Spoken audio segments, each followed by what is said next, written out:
ઓલી છોકરી બાજુમાં આવીને બોલી, દેખો तुम्हारे तो एक दांत भी नहीं है। जरा आईने में देखो तुम्हारे दांत भी नहीं है। आगे दिशा दिया क्या था तो आपने देखो तुम्हारे आगे के दांत भी नहीं। प्रसंग ने एवी रीते शरू कर्यो के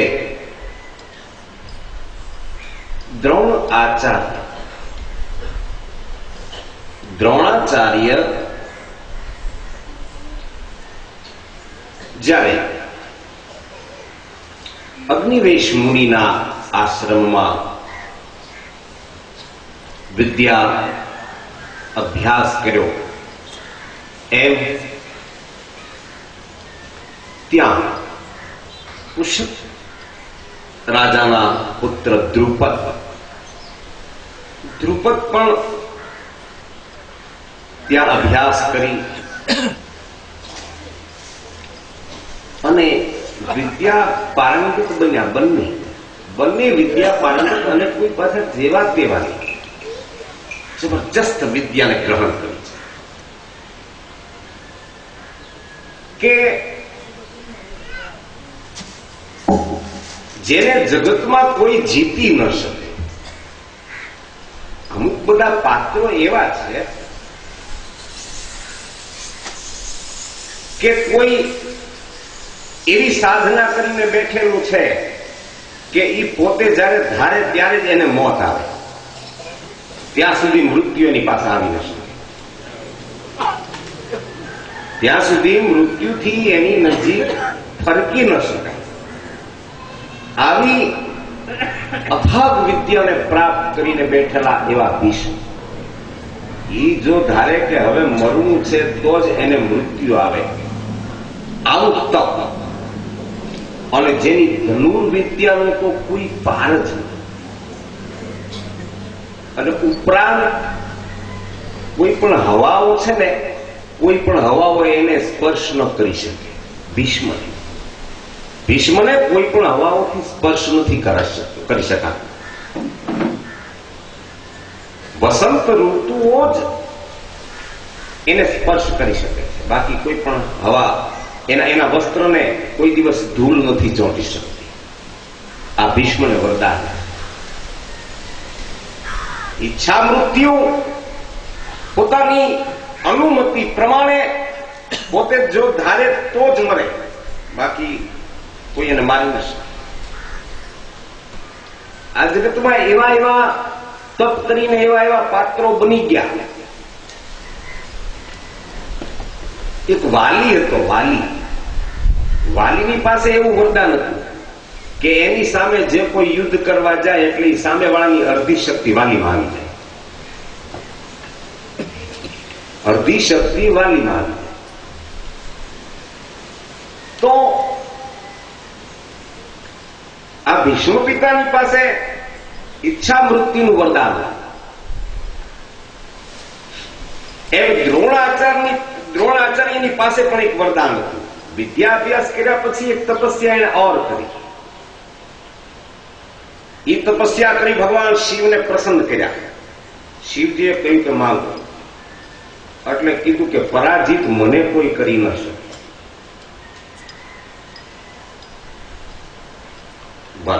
કારણ કે એ વરદાન દીધા જેવું હતું। અમુક વરદાન નથી આપતા। આપણે શાસ્ત્રો ગ્રંથો જોઈએ તો કોક એમ કે ભાઈ મારે અમર થવું છે તો અમર એમ બની નથી શકાતું, અમર બની નથી શકાતું।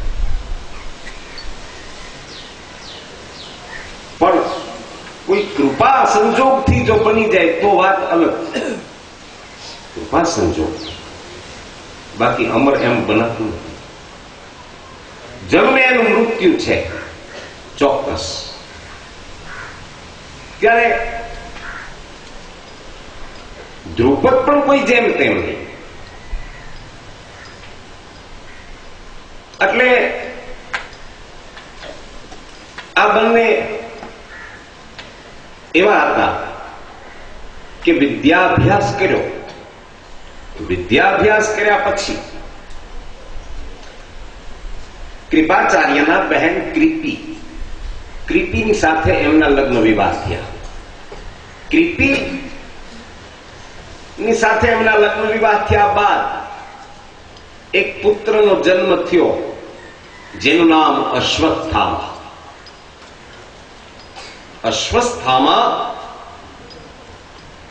અશ્વત્થામા નાનું છે, પણ વૈભવો છે ને, વૈભવો ઘરની અંદર કોઈ પણ એકાદ વ્યક્તિને તો એનું ખેંચાણ થાય.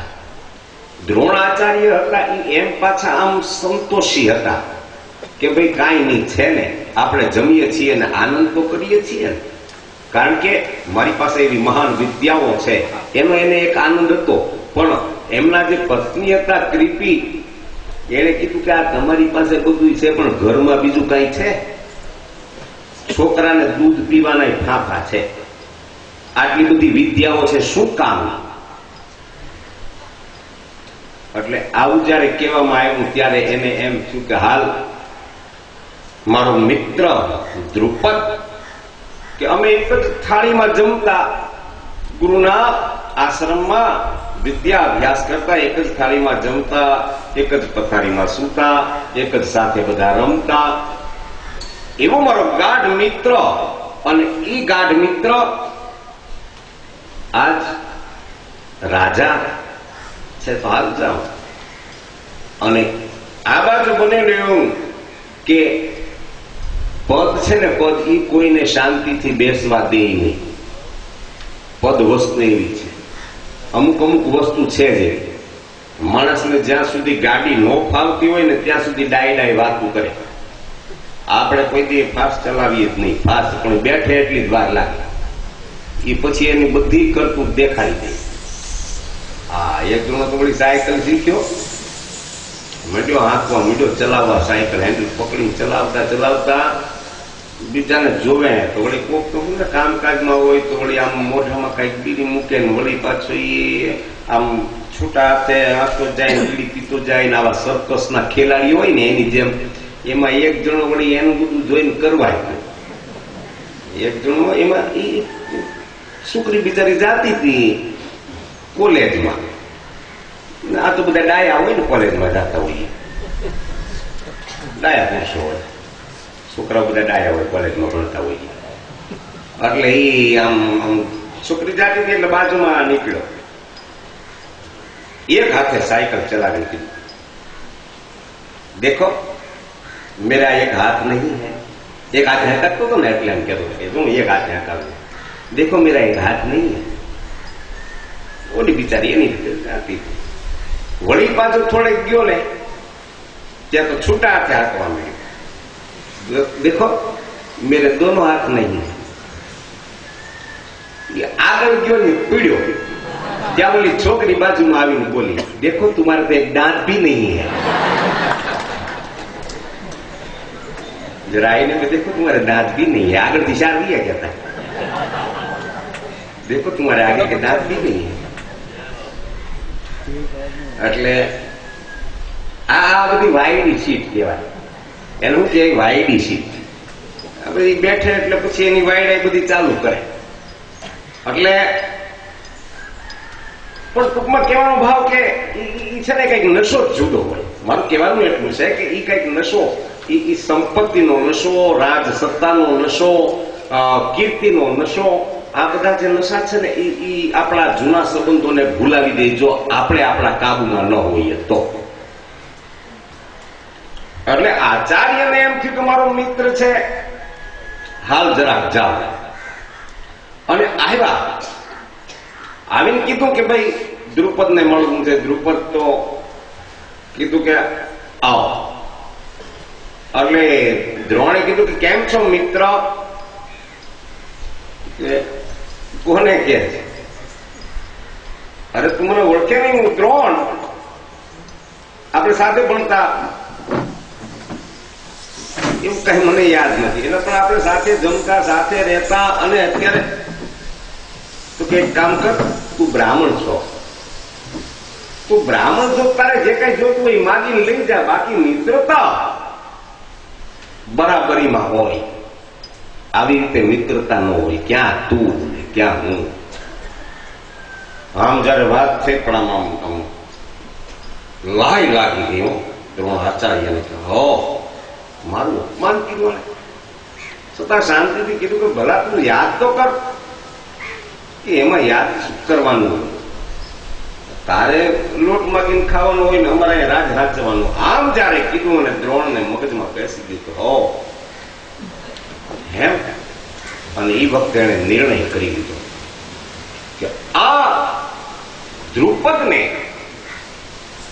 દ્રુપદના જો અભિમાનને ન ઉતારું તો હું દ્રોણાચાર્ય નહીં, અગ્નિવેશનો શિષ્ય. આવું નથી. વાયર વર્તી બંધાઈ ગઈ, વાયર ગમે તેમ કરીને પણ આને એક વખત મારા તાબે કરી, એક વખત મારે તાબે કરી, ગમે તેમ. હવે બન્યું એવું કે ત્યાંથી આવ્યા પછી આ બાજુ બધા વિચાર કરે. ભીષ્મ પિતાએ વિચાર કર્યો કે આવડા બધા મોટા થઈ ગયા છે તો હવે એના વિદ્યાભ્યાસ માટે કંઈક, એટલે એમાં કૃપાચાર્યને કીધું કે આ બાળકોને વિદ્યાભ્યાસ માટે ત્યારે કીધું કે દ્રોણ બહુ પારંગત છે, શિવ કૃપાને મેળવેલા છે. શિવ કૃપાને મેળવેલા, નહીતર તો ધારે તો ભીષ્મનું શીખવાડે. ભીષ્મની પાસે ક્યાં કમી હતી, પણ છતાંય અમુક વસ્તુ છે ને એ અમુક રીતે જ થાય. આ ઘરના પપ્પા કે ઘરના મમ્મી એમ કે ને કે હાલ બે સાંઈ પાટી લઈને એક નોટ લઈને હું તમને શીખવાડું, ન શીખે. એ સ્કૂલમાં જાય ને ત્યાં ઓલા દબદબાટી બોલાવે ત્યાં તરત આવડે. કારણ કે એ દયા ન રાખે, એને ખબર જ છે કે અમારી પાસે કંઈક શીખવા જાય. એટલે કીધું કે દ્રોણાચાર્ય છે, બરાબર, તો એને લેતા હો. એને લેવા મોકલ્યા, પણ દ્રોણાચાર્યનું અપમાન થયું. એટલે અપમાન થયા પછી એ ઘરે પણ નથી ગયા, સીધા બારોબાર નીકળ્યા છે પ્રદક્ષિણા કરવા કે હવે શું કરવું, ગમે ત્યાંથી કોઈ પણ સંજોગોમાં આનો બદલો તમારે લેવો છે, પણ જો હું લઈશ તો એમ થશે કે બસ ને હું તો લાલચું, આને કઈક જોતું તો આમ ન દીધું તો આમ બાજવા લાગ્યું, એટલે આમ કરવું શું. એમ કરતા કરતા કરતા કરતા એ હસ્તિનાપુરના એ જંગલ બાજુ આવ્યા. એમાં આ બધા કૌરવો પાંડવો એ બધા રમતા. એનો એક દડો એક કુવામાં પડી ગયા. એટલે બધા મહેનત કરે દડો કાઢવા, પણ મેળ આવ્યો નહીં. ત્યારે દ્રોણાચાર્ય ત્યાં આવ્યા છે. જોયું કે આ તો કોઈ રાજવંશના બધા છોકરાઓ આ જ લાગે છે. દ્રોણાચાર્ય આવી અને કીધું કે એક કામ કરો, શું છે બાળકો, વત્સો જરા મને આ ખડ છે ને એ થોડું લાવ મારી પાસે. એટલે એ ખડ એને આમ ભેગું કરીને આટલી ઢગલો મૂક્યો. એટલે ખડને લઈને એક પછી એક ટીમ્પું નાખી તિનકા તિનકા કરતા કરતા આખું સરસ મજાનું દોરડું બનાવ્યું અને એના દ્વારા એ દડાને બહાર કાઢ્યો. આજ આ બહાર કાઢ્યો અને ત્યારે આ બધા જોઈ રહ્યા કે અરે આહા આવું બધું સરસ. અને પછી કીધું કે જાઓ, અને ઘરે આવીને અર્જુને કીધું, કોને? ભીષ્મ પિતા, કે તાતશ્રી આપણા ગામની બાજુમાં જે જંગલ છે, આપણી હદ જે છે ને જંગલ જ્યાંથી શરૂ થાય છે ત્યાં એક એવા તપસ્વી આવ્યા છે કે અમારો દડો આવી રીતે એને કાઢી દીધો.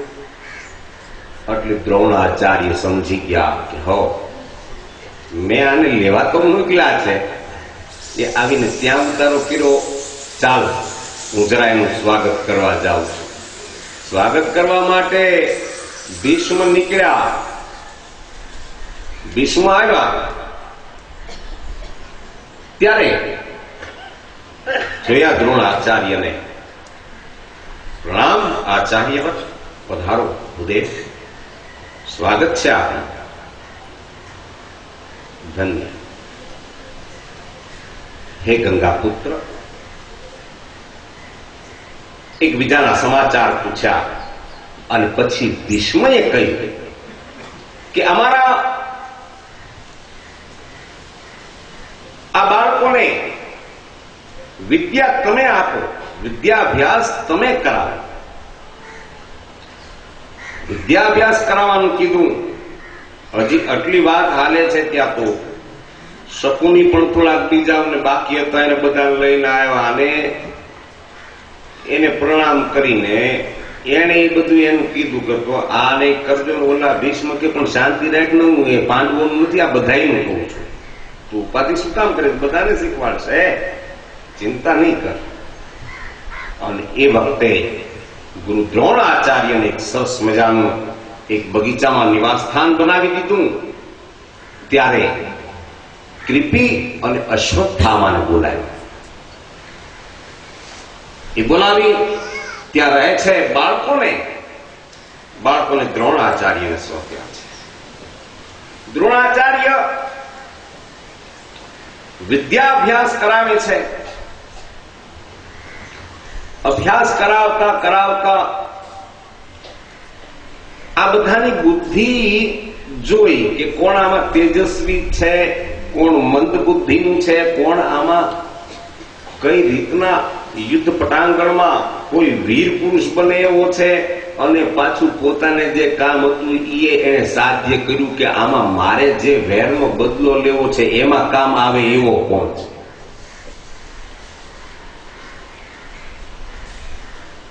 એની દ્રષ્ટિ તેજસ્વી બુદ્ધિ વાળો અર્જુનની ઉપર એની નજર ઠરી. આ વ્યક્તિ બરાબર છે મારા માટે. અને બધાને વિદ્યા શીખવવાનું શરૂ કર્યું. ત્યારે અર્જુન સર્વ કુમારોમાં એવી સરસ રીતે વિદ્યાને ગ્રહણ કરતો, ખૂબ ધ્યાનથી, ઉત્સાહથી અને ગુરુની સેવા પણ ખૂબ કરતો. ત્યારે ગુરુ પોતાના પુત્ર અશ્વત્થામાને પણ વિદ્યાભ્યાસ કરાવે. એમાં બન્યું એવું કે અમુક ગુપ્ત વિદ્યાઓ જયારે આપવાની હોય ત્યારે ખરેલું અર્જુન, બાળ વિદ્યામાં તું ખૂબ જ કુશળ છે. બાળ વિદ્યામાં તારાથી ચડિયા તો અત્યારે કોઈ છે નહીં. આવું કીધું. ત્યારે કે બાણાવળી તરીકે, ધનુષધારી તરીકે તું ખૂબ પ્રશંસા પામીશ અને તારું નામ ખૂબ વિખ્યાત થશે. ત્યારે એક વખત ગુરુ દ્રોણાચાર્યએ બધાને વનમાં દૂર મોકલ્યા છે. બધા ફરતા ફરતા એક વૃક્ષની નીચે એક એવા વ્યક્તિને જોયો કે એ વ્યક્તિ એક કૂતરું છે અને કૂતરાના મોં ઉપર બાણ ચલાવે છે. પણ એના એક દાંત ઉપર એ બાણ ચલાવી અને એક દાંત ઉપર એને બાણ માર્યા અને આખું મોઢું ખુલ્લું આમનું સરસ મજાનું દેખાય. આ ઘટના અર્જુને જોઈ. અર્જુન વિચાર કરવા લાગ્યો કે આ કોણ છે? તપાસ કરવી પડશે. આ કોણ છે? આવી વિદ્યા તો મારી પાસે નથી. મારા ગુરુએ મને આ વિદ્યા જે આપી નથી. આવું કોણ પારંગત છે? તપાસ કરી કે આવું તીરોથી ભરાઈ ગયું અને છતાંય કૂતરાના મુખમાંથી એક રક્તનું બીજ બહાર નથી. આવી સરસ કલા, આ ધનુર વિદ્યા કોણ કરે છે?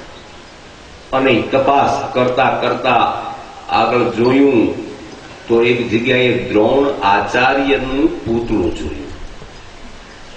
દ્રોણાચાર્યનું પુતળું જોયું અને આગળ બીજી ક્રિયાઓ કરી રહેલો એ વ્યક્તિ હતો એને જોયું.